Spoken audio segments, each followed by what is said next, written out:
Listen up, weed lovers. It's 420 month, and IndieCloud.co is here to elevate your celebration. Get a massive 42% off all weed, edibles, and vapes for the entire month of April in our biggest sale of the year. This is a special year to celebrate 420, as it marks 6 years since the sale of almost all cannabis products was legalized across the country. This allows IndieCloud to deliver to you dispensary-grade legal products discreetly delivered straight to your door. No medical card needed. IndieCloud has something for everyone. Whether you're a seasoned toker or just starting out, you can explore the world of weed safely with our award-winning Soda Shop Gummy Series, our 12 strains of flower, or our record-breaking selection of vapes. Celebrate 420 responsibly all April with IndieCloud. Discreet delivery, top-shelf products, all month long. Head over to indiecloud.co/spring24, that's C-O, not .com, to snag 42% off your first order. More people being replaced by lookalikes. Follow me down the rabbit hole about clones. Again.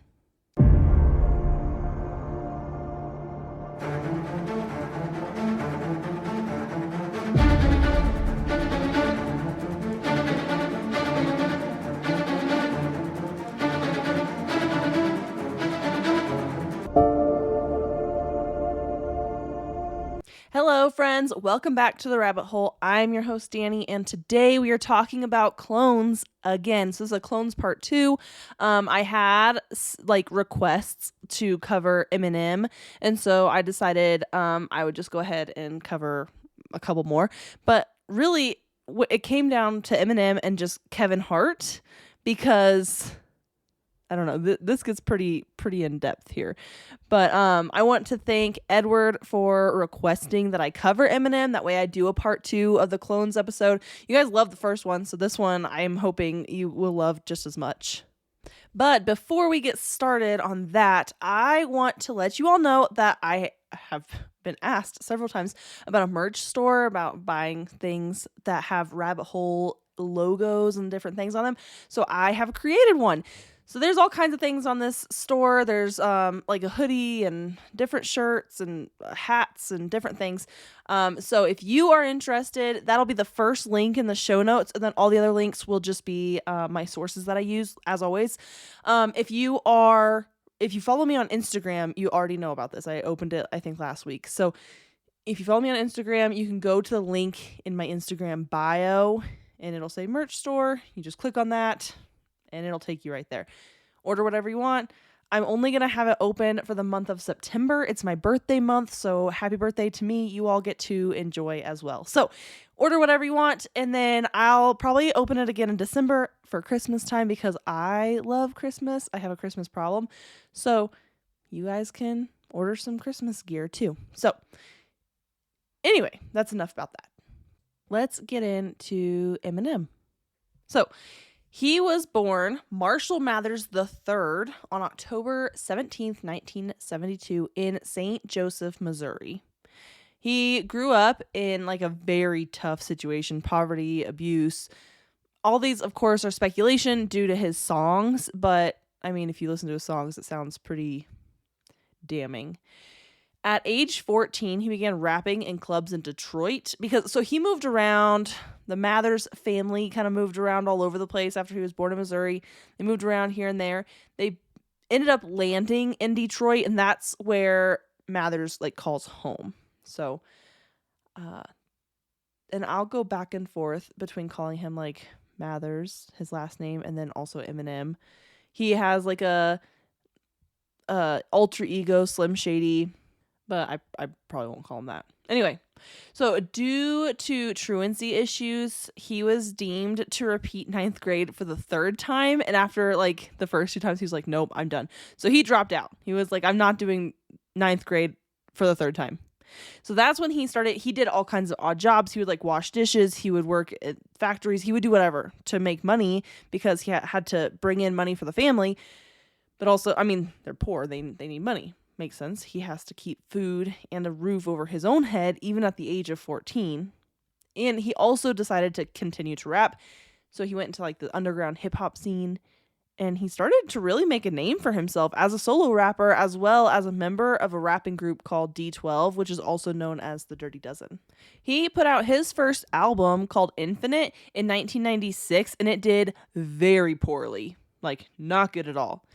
So after that is when he went to Los Angeles in 1997 to compete in the Rap Olympics in the freestyle category. This is when, and he placed second in this Rap Olympics, which I didn't know was a thing. That's kind of cool. And it helped him get the attention of Dr. Dre. And with the help of Dr. Dre, Mathers released the Slim Shady LP in 1999. And this album did phenomenally, like so good. It sold millions and helped him win 2 Grammys and 4 MTV Music Awards. So, needless to say, this was his launching point. He definitely needed Dr. Dre in his corner. In 2000, he released the Marshall Mathers LP, and this album set the record in the US for the fastest selling rap album, which I think is kind of amazing because he's a white rapper, and at the time, now you have a lot more white rappers, but at the time, black rappers were all there were. So having a white rapper come out with his third album and that being the fastest rap album, that's pretty cool. During this time, he also created his own record label called Shady Records, and he signed D12, which makes sense because that's his band that he's a part of, 50 Cent, and a bunch of other rappers. Over time, he signed a bunch of other rappers. Now Logic is signed under him, all kinds of people. So in 2002, Mathers released The Eminem Show, which was as popular as the Marshall Mathers LP. And he also made his acting debut in 2002 with the movie 8 Mile, which was loosely based on his life. It's not exactly his life, but it's based enough on his life and he stars in it that it's like a semi-autobiography is what they call it. In 2004, D12 released D12 World and Mathers released Encore. So he was a part of both of those albums.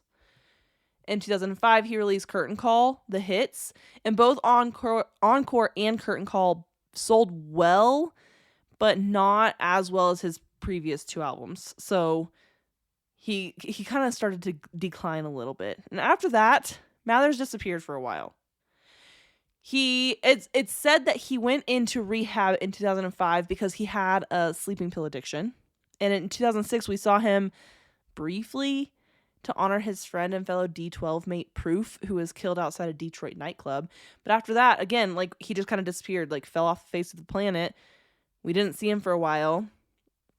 And then in 2008, he published a memoir called The Way I Am. But we wouldn't get new music from Eminem until 2009 when he released Relapse. Listen up, weed lovers. It's 420 month, and IndieCloud.co is here to elevate your celebration. Get a massive 42% off all weed, edibles, and vapes for the entire month of April in our biggest sale of the year. This is a special year to celebrate 420, as it marks 6 years since the sale of almost all cannabis products was legalized across the country. This allows IndieCloud to deliver to you dispensary-grade legal products discreetly delivered straight to your door. No medical card needed. IndieCloud has something for everyone. Whether you're a seasoned toker or just starting out, you can explore the world of weed safely with our award-winning Soda Shop Gummy Series, our 12 strains of flower, or our record-breaking selection of vapes. Celebrate 420 responsibly all April with IndieCloud. Discreet delivery, top-shelf products, all month long. Head over to indiecloud.co/spring24, that's CO, not .com, to snag 42% off your first order. Summer is the season of hot temperatures, outdoor adventures, and refreshing water activities. Summer is also the season of rough on your feet, causing dry, cracked heels and toes. Introducing Babyfoot, the original exfoliation foot peel that contains 16 natural extracts formulated to remove dead skin cells in 3 easy steps. Apply the booties, relax for an hour, then wash your feet. In 14 days, you've got baby smooth skin and your feet have never been softer. Letting dead skin cells build up over time is hazardous to your foot health. Our professional-grade DIY products, like our original exfoliation foot peel, our men's foot peel, or our moisturizing mask, are some of the best foot care products on the market. created with your foot health in mind. Pamper yourself with a spa day from the comfort and convenience of your own home with Babyfoot. If you want a chemical-free, easy-to-use exfoliating process from the company that created the original foot peel, it's time to treat yourself to Babyfoot. Go to babyfoot.com and use the code SUMMERFEET24 and get 20% off your first order with Babyfoot. That's babyfoot.com and use the code SUMMERFEET24. This album actually didn't do great because many songs had outdated references to pop culture and seemed like Mathers was like really trying hard to like shock people, because his earlier albums, he was very controversial. He said some things and you're like, wow, like what is happening? Like that's pretty aggressive, but people loved it. Obviously, like people sold, like he sold albums like crazy. And then all of a sudden he came back in 2009 with this Relapse album, and it seemed like have you been living under a rock? Because all these pop culture references that you're making are years gone by, and you're trying really hard to like be who you used to be, but you're not really, it's not working, kind of is what happened. And because of all the shit he was getting from Relapse, he released Recovery in 2010 as a response to the critics, basically like calling out everybody and telling them that they suck. You know what rappers love to do, is they love to call people out in raps. After that, it seemed like Mathers was like back as himself because he released an album that was basically who he was. Then he released the Marshall Mathers LP2 in 2013 and won a Grammy for Best Rap Album for that. So that worked out for him. And then it came out with Revival in 2017 and Kamikaze in 2018. So he's been coming out with new music since he's hit the music scene. He's never really, besides that time when he just kind of disappeared for 3 years, 4 years, he's always given us new music, or he's been on other people's albums, been producing other people's albums, all different kinds of things. He's won a couple Guinness World Records. In 2013, he achieved the record for having the most words in a hit single for his song Rap God. So the song is 6 minutes and 4 seconds long and has 1,560 words in it, which is about 4.28 words per second on average, which is a lot of words to fit into one song. In 2020, he beat his own record, his own previous record from 2018 for how fast he delivers lyrics. So his song Godzilla gets 225 words into a 30-second phrase, which averages about like 7.5 words per second. Prior to that, the most words in like a certain phrase was in Nicki Minaj's song Majesty, but Eminem was rapping on the song. So that's where his record was in 2018. Then his Godzilla song came out in 2020, beat his own record. So if you didn't think he was fast, he's extra fast now. So the conspiracy here is that in 2005, Mathers checked himself into rehab. Like I said, he was addicted to sleeping pills. He knew, life was not great. He needed to fix himself. So he went into rehab. Sometime in 2006, he overdosed and died from the sleeping pills. So he went to rehab. He obviously relapsed, and then he overdosed and died. But of course, he was making a ton of money at the time, and not only for himself, but also just like for the music industry. So they replaced him with either a clone or an android. So the verdict is still out on like which one it was. I mean, if it's an android, it's still like a look-alike. Anyway, it doesn't matter. If you look at Mathers' appearance in his early days to now, he looks a bit different. He looks pretty similar, but there are some things that are a little weird. Like he wears a lot darker clothing now and his hair is brown, whereas in his early 2000s, he always had blonde hair and wore like lighter clothing, which I don't think that that's like really damning. You can dye your hair. I dye my hair all the time. So I don't know, maybe he just dyed his hair. But people also point to his voice changing. Like there's definitely some weird things where you're like, that doesn't sound like the Eminem I used to know and love, right? In 2013 on ESPN, Eminem is shown glitching. So basically, he's like looking around like he's completely lost and confused as to like where he is, what's going on. It's like he doesn't even know like who he is or what's happening. He's completely lost. He's got this look on his face like I don't know, like I don't know how else to explain it but it's like almost as if he's high and he's like looking at like a dragon or something, like he's like tripping acid. But then all of a sudden he like snaps out of it and he's like totally normal and everything's fine. Like he's clearly not high when he snaps to. It's weird. You have to, again, links in my show notes. You have to go check out that video because it's definitely strange. Some people are like, well, Eminem, he just likes to mess around. But I don't know if it's him messing around or not. The android theory makes a tiny bit more sense to me because when you look at his comeback in 2008, 2009 timeframe, he was criticized for getting all these like outdated pop culture references. Well, is it because they uploaded the consciousness of Eminem into an android and then they like hadn't updated the information yet and they like put him out into the world and that like they thought maybe like nobody would notice, he'll just go about like rapping and doing his thing like he normally does, but then everybody was like, where have you been, bro? And that's when they're like, okay, we need to upload him or update him, make sure that he's like the newest version.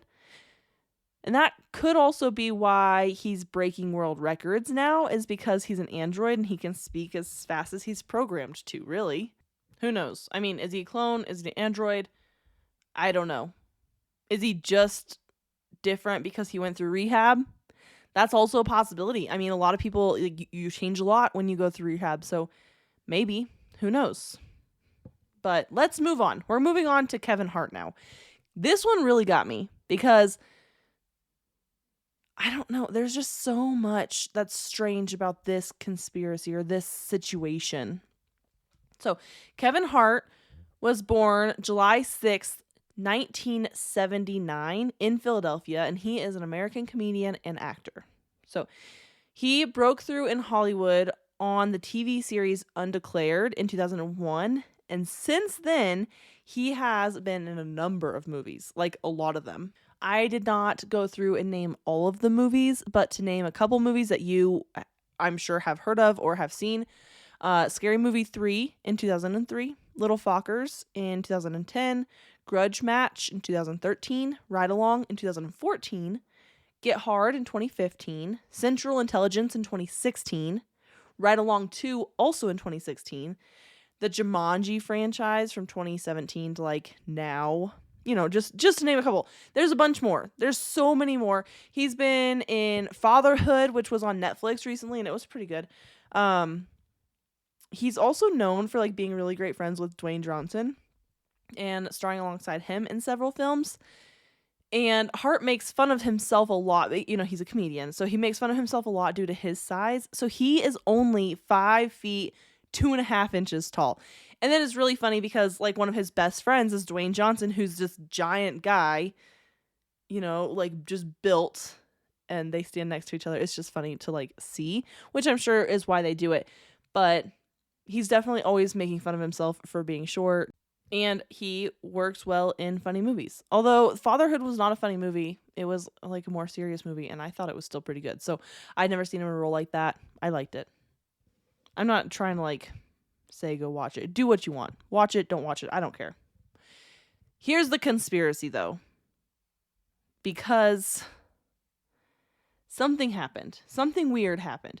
In September 2019, so September 1st of 2019, Hart was a passenger in his 1970 Plymouth Barracuda while his friend and producer Jared Black was recklessly driving in Malibu, technically Calabasas.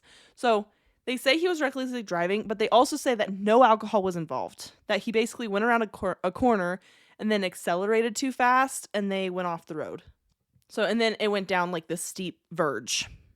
Both men had major injuries, and Hart actually went and had spinal surgery because of it. It took Hart 2 months to return to relatively like physical like normality. So it took him a while to like learn how to walk again and learn how to function again. I mean, 2 months it seems like a short time after having spinal surgery, but also it's such a long time when you're like used to functioning normal. But as of today, he seems completely fine, normal, everything's good.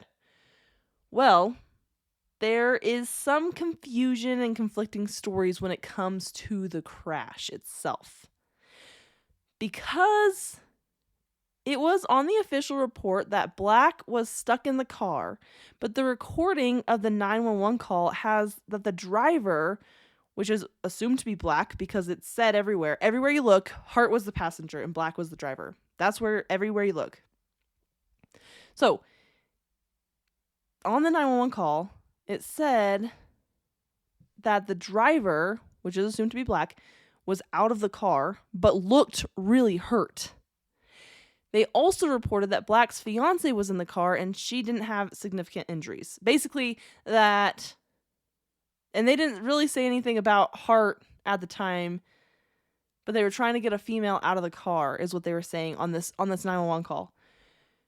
So this gets some heat because a 1970 Barracuda has 4 seats. They do. That's the way the car is made, has 4 seats. Well, according to Motor Trend, Hart's Barracuda was converted into a 2-seater before Hart ever owned it. So in the back 2 seats were like these storage areas. And there's some pictures of it you can look up online of these, like, they almost look like cooler tops, but it goes down into a storage bin where the back seat used to be. So there used to be 4 seats. There's not 4 seats anymore in Hart's specific Barracuda. Just so you know. So, but this is really important because that means that only 2 people would comfortably sit in this car in seats. Yes, you could technically still put somebody in the back seat, but that's like for, I don't know, we have all done this.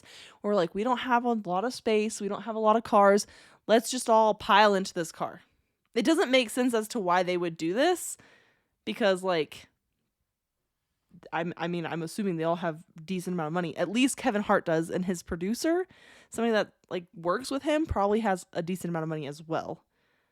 So I'm assuming there's other cars somewhere. But let's just say, for argument's sake, that they did squeeze the fiance into the back. It wouldn't have been comfortable because like she would be sitting on these like cooler top basically. And it's hard back there. There's no cushion, there's no seat, there's no seat belts, nothing. So, and she would be like kind of hunched over because it wouldn't be comfortable, basically, is what it comes down to. So, she's squeezed in the back seat, for argument's sake. They said that they had to remove her. They were working on trying to get her out of the car. Well, the front seats would have to have been moved forward to get her out. But when you look at pictures of the car from after the accident, the front seats are totally normal. Like, just none of them, they're not moved forward. They're not moved at all. They're just sitting there like regular. And on top of that, so Black and Hart, who are said to have been in the 2 front seats, had major back injuries while they're sitting in normal seats. But the fiance, who was potentially sitting on these storage boxes, just like had a complaint of pain to the point where she didn't even need to go to the hospital. She didn't get seen by anybody. She had a complaint of pain and that was it. Which the entire roof of this car is crushed in. So she's at least going to have to like bend down if she's in the back seat, back storage area. If she's back there, you think your butt at least hurts because you're sitting on this hard plastic part that it's not comfortable. And you go down this verge, like you don't fly through the front window because you're not wearing a seatbelt. You're not flying around the car because you're not wearing a seatbelt. It just doesn't make a lot of sense that she would even be in the car in the first place. And they don't ever, I don't know. They don't report her being in the car until they start reporting injuries. And then all of a sudden she was there. But in the 911 call, she was there, but they don't mention Kevin Hart at all. That's because Hart is said to have gone back to his home, which was close to the crash site, I guess. And from there, like he went home basically to receive medical attention. Which, do you have doctors just like living in your house? I'm not thinking that could totally be possible because you're rich and you have, I don't know, Hollywood's weird. They could have doctors living in their houses. I don't know if that's the case, but I know that it said that he went home before the police, before medical personnel, before anybody showed up. He went home. He just left. And his wife called 911 from their house saying that he was in a car accident earlier and he wasn't coherent. But if he was that injured that he wasn't coherent at home and he had to get spinal surgery later on, you're telling me that he could just have walked home? He's not driving home because he doesn't have a car. Nobody else drove him home. There are no reports of somebody taking him home. It's just said that he went home because he lived close. And that's where his wife called. And on the 911 call, when she was talking to the operator asked if he had gotten medical attention, and she said no, he hasn't gotten any medical attention, which tells me that there's not a doctor living in their house. So how did you even make it home with your back? She even said like there's something protruding from his back, from his spine. In the 911 call, the wife is saying something's wrong with him. Something's protruding out of his spine and he's incoherent. Something's not adding up. This whole thing is weird, right? I mean, was he even in the car? Anyway, so the theory says that Hart died in the crash, or at least a result of the crash, and was replaced. That's the theory, that he's a clone. And of course, as with many of the other people that we've covered in the Clone series, he makes a lot of money. He makes a lot of money for himself and for the movie industry, Hollywood. There's a lot of money coming in. So you can't just kill the guy. The guy can't just die. We have to keep him alive and keep him going because we need the money from him. Well, Hart has been quoted saying, quote, "I'm not trying to get back to where I was before. I want to be better than before. It's a resurrection. That's the best way to put it. I feel like the other version of myself died in that moment, and this new version was born to understand and to do better," end quote.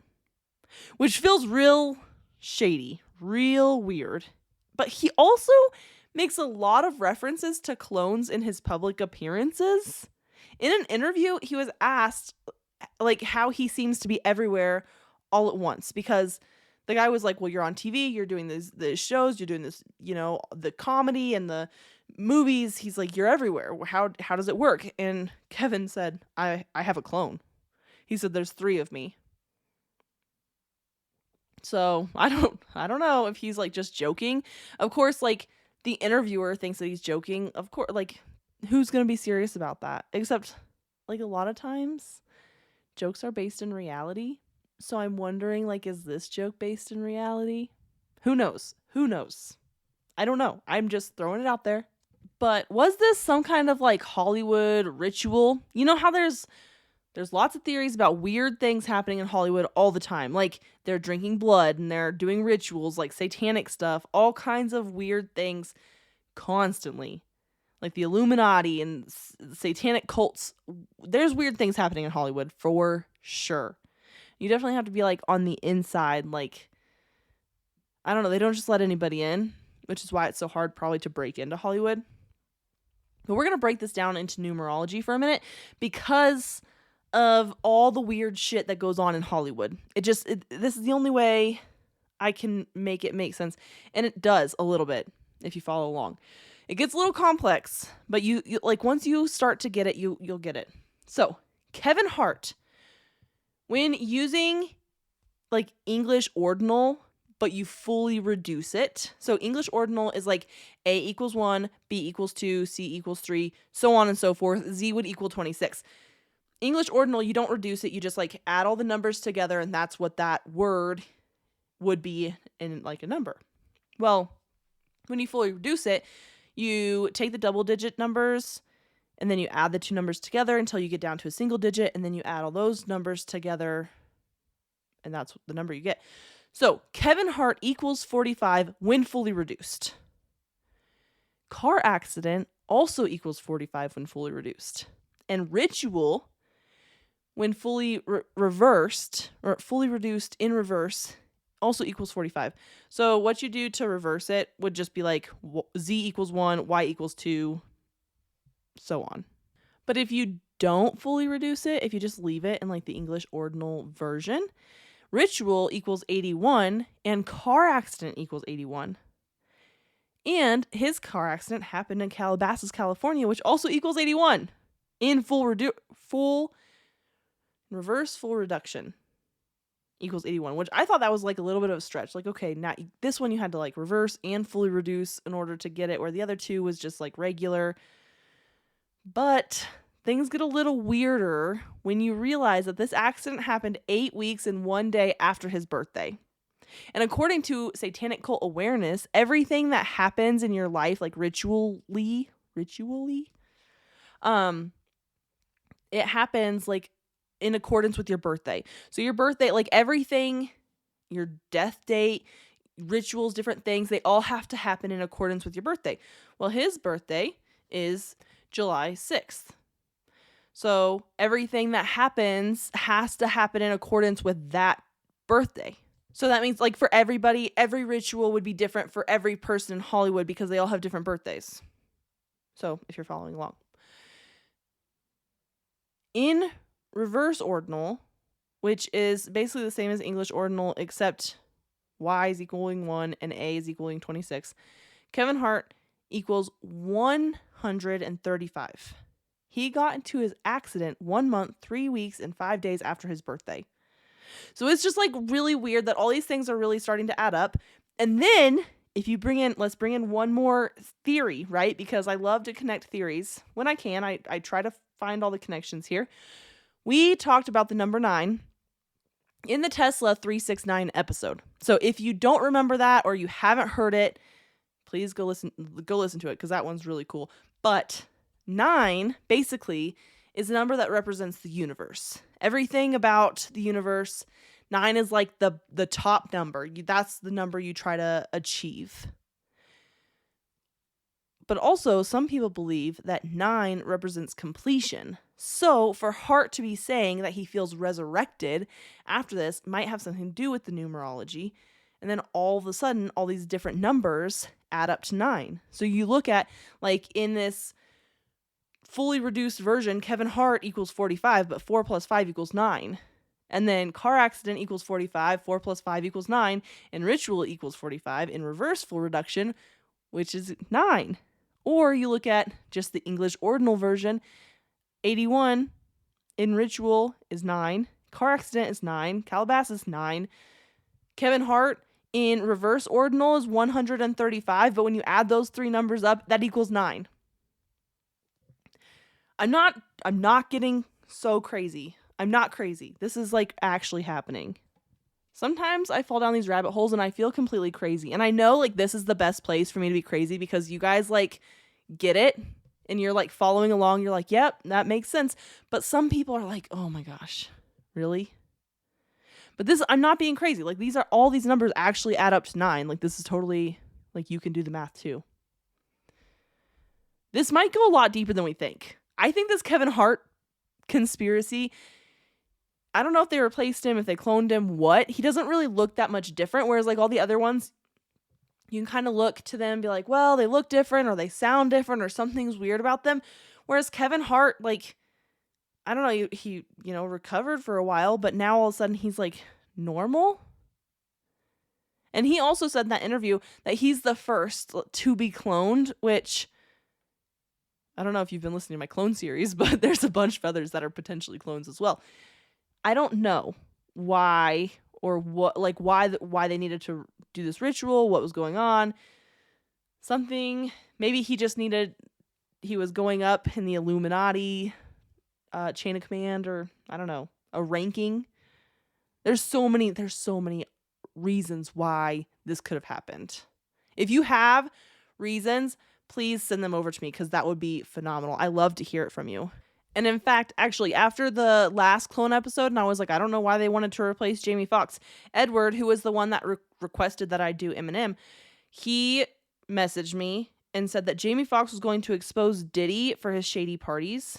And so that's why they were like, And so how many elites are going to these shady parties? Just like Why did they kill Jeffrey Epstein? Because how many elites were going to his island? Again, that's a whole nother episode. I know I get ahead of myself. But I'm just saying, if you have the answer, please give it to me because I would love to share it with all of my listeners. If you knew that about Jamie Foxx or you didn't, here you go. Thank you, Edward, for sharing that because I didn't know. I couldn't find out, I couldn't find why they needed to replace him. I just knew something weird happened, right? So that's it. That's what we got for Clones Part 2. I'll do a Clones Part 3 if you guys have other people that you want me to research. I didn't leave Kevin Hart and Eminem out on purpose. I just found them after that episode had already come out. By I found them, I mean Edward requested Eminem, and then I found Kevin Hart as well.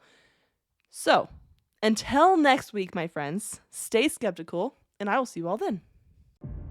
Hey friends, The Rabbit Hole is an independent podcast with everything you hear done by me, Danny Mercy. I appreciate all of your support. Please rate and review wherever you're listening. If you want to follow us on Instagram, it's at rabbit.holepodcast. And thank you, Zakar Balaha, for our awesome intro.